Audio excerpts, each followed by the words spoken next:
Hello, this is Dee from the Fishing Gardeners. So we're going to be doing some work in the backyard today, and we're going to be dropping some more trees down in the ground. And let me show you which ones we're going to drop, and I'll bring you on our journey, okay?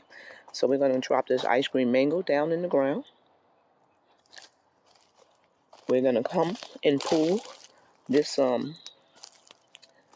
Comito up and put it back in the pot because it's a seedling, and we're not really in a tropical area that I feel like wasting the space right now. So though it's big, we're going to probably most likely put it back in the pot. And we're going to go ahead and drop this miwa down in the ground. This miwa down in the ground. We're going to go ahead and drop this miwa down in the ground. And we're going to drop this persimmon down in the ground. When we put this one back in a big pot, so I'm going to put it in one of the big pots, this one and this star apple is going to be shifted back here because this is what we call our protection area when winter time comes for the trees that cannot really deal with cold weather. So we're going to move that back here. We're going to move the Java Jakarta and shift it over here. And we're going to put those Comito purple star apples. We're going to shift it back here with the Java Jakarta. Yeah, so that's what we're going to do. So this is going to go ahead and open some more space for us. We also have like 2 garden beds that we're going to actually put down. I'm going to have to figure out where I'm going to put those. And I'm going to go ahead and put these in the ground. Everything but the dill will be going into a bigger pot because it's just invasive. So I don't really want it to spread it all over the place. All right, and as we come over here, we're making another trellis for some more passion fruit. Yes, we love passion fruit. So we're going to go ahead and take this pot right here, and we're going to bring it over to the other side and place that down in the ground, right? Because it's not doing very well in here in the pot, so it's going in the ground. And then we have this grapevine that's coming out of the pot, and it's going to be dropped right here. So we have a lot of work cut out for us today, but as usual, me and the hubby's going to get the job done. And yeah, this is going to open up our garden more, and it'll also at the end of the day make less work for us because we won't have so many in the pots. And I can go ahead and thank Gilbert for that because he's the one who helped encourage for us to put some of these trees in the ground. So that's what we're going to do, and so far it's been working for us. We put a lot of them in the pots at first because we want to make sure, they can make it and be acclimated to this area. So now we're going to go ahead and drop them in the ground because so far, as you can see, everything we dropped in the ground is growing beautifully. So yeah, that's what we're going to do. So I'll have some more videos coming up on you. And look at this little persimmon flowering. Now we're not going to let the flowers stay on this persimmon because, look at this bug right here, y'all. Because this persimmon tree gave us like 6-7 persimmons last year, and look how little this tree. So we're going to give her a rest because I got a whole bunch of other persimmon trees right here. Okay? All right, so I'll be coming back at you.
Okay, so this right here is the final result as far as putting the trees down.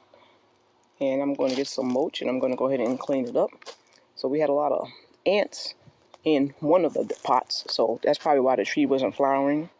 And I'm not really worrying about any of these trees flowering this year, but I know the miwas will flower.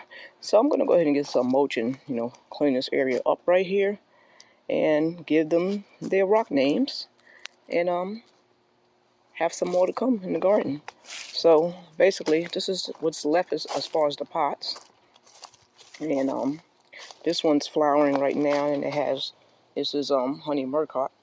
So I'm not going to disturb her and put her in the ground because she's not flowering, but she's fruiting. She's finished flowering. She's actually fruiting. This right here is not going to go on the ground because it's really a pineapple ground cherry. We just up-potted her. That one's going to stay in there because it's tropical. We don't know if it's going to survive. That one we're not putting in the ground because my husband said we don't really get enough fruits, and I agree with him. And that's a soursop that's going to stay in the pot because we got to always protect it. That's her rebound, the soursop. And these are actually in the ground. We just have the pots around them right here. So we're basically down to just these little pots on this side. And as you come around and you look and you go all the way around, you see everything is in the ground on this side. So you got every single tree in the ground.